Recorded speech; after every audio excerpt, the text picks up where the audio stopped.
Hey guys, Russia invades Ukraine and inflation is coming. You have to understand there's a lot of situations that's going on in the United States today. And I know I talked about it earlier. Things are getting ready to cool off. Well, because of what just happened, things may just take a big spin. It's not a good thing depending on where you're sitting at on the topic. So with inflation, with this war going on and things like that, the inflation is going to rise.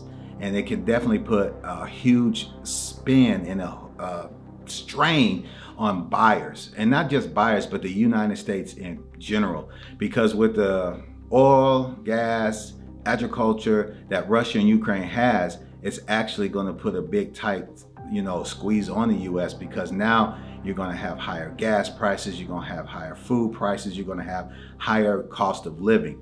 And with the higher cost of living, of course, some of us is not going to be able to get the higher pay raise fast enough to accommodate all of that. So what you want to do is kind of start looking out what you're going to do. And I'm not a financial advisor. I'm going to let you know that. I'm not a CPA.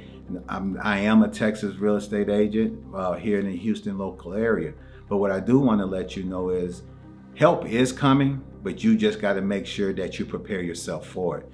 Because right now, with everything that's going on, you already had rising interest rates.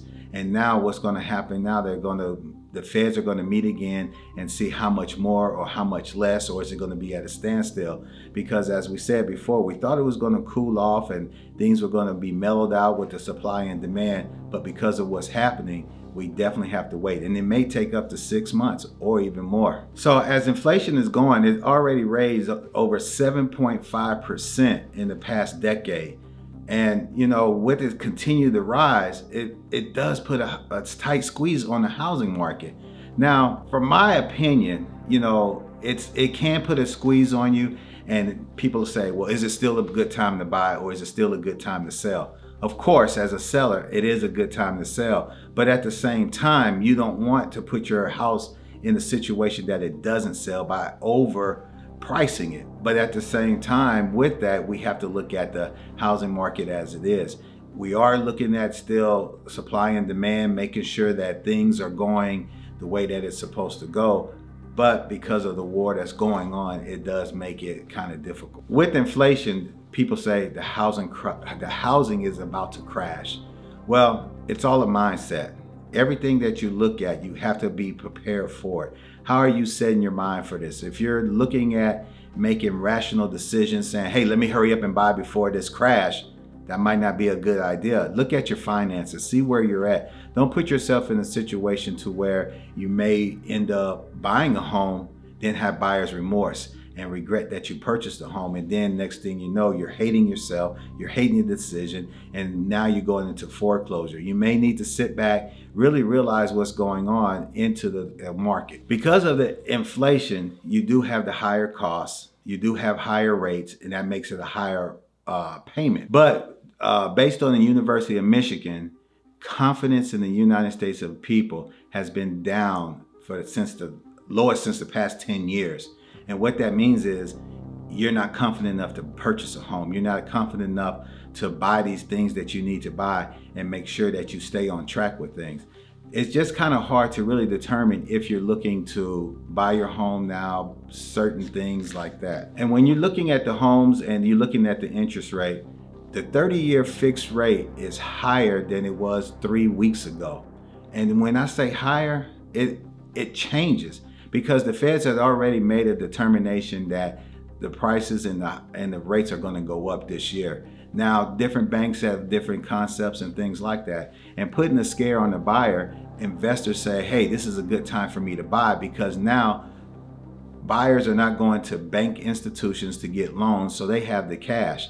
But the problem is that they're going to be buying all of this, but buyers still have to buy the homes. But with what? If they're into a remorse of not being confident to purchase the home, stay in the home, and being able to afford the home, is going to be tight on the investors as well. My opinion is, if you're going to buy, go ahead and buy. But don't buy impulsively. Don't buy because you're scared. Don't buy because you think that, oh, if I don't buy now, I'm going to be outpriced. Now, the good thing is that rates may settle down because of the war, but then what happens if it doesn't? They're still looking at a big spike into 2022. But if you really kind of look at everything, you're still at a national low with the rates. Because rates, when we had them at the 2s and 3s, that was at a different level. That was for a different purpose. And everybody was like, oh, it's gonna burst because rates are going up. Well, it went down so it can feed into the economy. And as I said before, I'm not a financial advisor. I'm not an economist. I'm just basing it on my opinion. So what I'm meaning is that you still can get a good, decent rate. It's just that you have to find the right ones that's fit for you. That means you have to keep your credit clean. By keeping your credit clean, you still have to pay your bills on time. And we do understand that life happens. There's things with loss of jobs, loss of income that can be went from 2 household incomes to 1 household income, but then there's always hope. You always have to rearrange yourself, set a new budget, and budget is huge, especially when you're trying to reestablish your credit. When you're reestablishing your credit, you got to make sure you keep the factors. Don't close your accounts out, especially if they've been good. Don't go over your balance limit. So for instance, if you have a $1,000 credit card, don't go over $300. The reason why is what they call a debt utilization rate. They'll look at your credit and see where you are spending the money. And if you're up under that 30%, that shows that you're trustworthy with other money. So make sure that you're spending at a decent rate, fair rate. Now, we do understand that sometimes you have to spend money that you don't have to survive, but make sure that you do have a plan. Put a plan together. Maybe you do need to talk to a financial advisor. Maybe you do need to talk to a professional. Maybe talk to a loan officer to see where you're at, because you may be closer to purchasing a home than you really are. So get with a good loan officer. They can help you definitely find a good loan. And once that happens, then you find a good real estate agent that can help you find a home that fits your budget. Because remember, when you're getting qualified for a home, you're not getting qualified on the price of a home. You're getting qualified on the payments that you can afford to make. And back to the investors, even though investors are coming in from different states, swooping up these homes and this like that, you have to remember 75 of home buyers are like you. You are the heartbeat of American home buyers. You are the ones that really take control. Investors are just coming in, doing what they can when they can, because we're allowing it to. So make sure that you continue to do what you do. If you are thinking about purchasing a home, don't hesitate too long if you are able. Don't wait to say, hey, I'm gonna wait for this bubble to pop, and then next thing you know, it doesn't pop. Because remember this, if interest rate goes up just 1%, you lose 10% of buying power. What does that mean to consumers? Well, 1% goes up, you're looking at a $400,000 house. Now you're only qualified for $360,000. That puts you out of a whole lot of different homes, that, you know, the extra rooms that you need, the extra office space you may need, the extra game room that you need, the things for your families that you actually have to have. So don't wait too long to get it. But then on the other side, don't overpay for a home that's not really worth it, because we don't know if the value is going to go up. Then you'll be upside down on the loan. So get with a professional that can actually help you do a market analysis of the area to make sure that you're making a great educated decision. So make sure, one, you get a loan officer that's very knowledgeable and that can help you every step of the way. Meaning, if you do have some hiccups on your credit, they're not going to just push you off to the side and say, come back when it's done. But somebody that's going to literally hold your hand and say, this is what we need to do. You got plan A, and we're going to do this. We got plan B, we're going to do this. And they show you every step of the way, because they have some great tools that can tell you, pay this off, pay this down, and within 3, 6, 9 months, you can be able to purchase. But that also gives you time to save, to make sure you have somewhere to stay and things like that.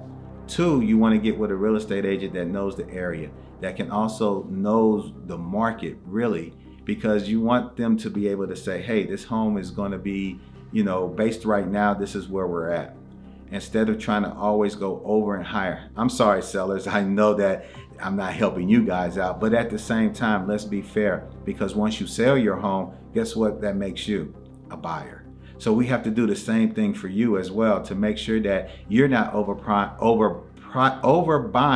a home that's not priced right. So take it from someone that can definitely help you and walk with you every step of the way, because I tell you what, when you have will, you have a way. My name is Will.